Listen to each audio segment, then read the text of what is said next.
बिस्मिल्लाहिर्रहमानिर्रहीम।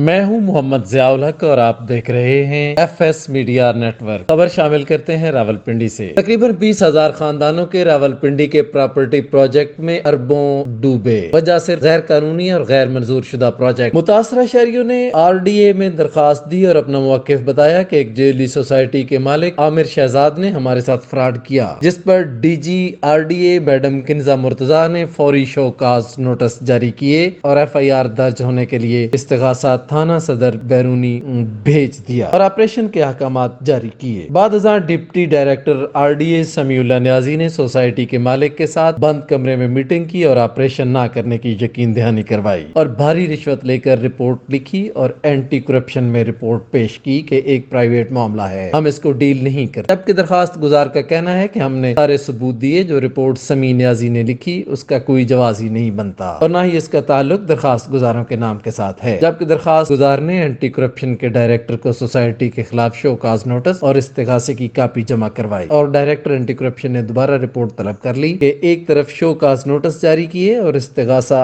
FIR के लिए थाना सदर बैरूनी भेजा, जबकि 2 ही दिन बाद ऐसा क्या हुआ कि रिपोर्ट गोल करके भेज दी। जबकि RDA की वेबसाइट पर सोसाइटी का इनलीगल स्टेटस बहाल है और शोकाज नोटिस में गैर कानूनी सोसाइटी तस्वर की गई है और इस बात से साफ वाज़ेह होता है कि समीउल्लाह न्याजी एक गैर कानूनी गैर मंजूर शुदा सोसाइटी की पोशनाई कर रहा है और अपना हिस्सा वसूल कर रहा है। दरखास्त गुजारों ने इदारा सूबाई मोहतसिब से रुजू कर लिया। हुक्काम आला से इंसाफ की अपील, महकमा में काली भेड़ों को बेनकाब करे।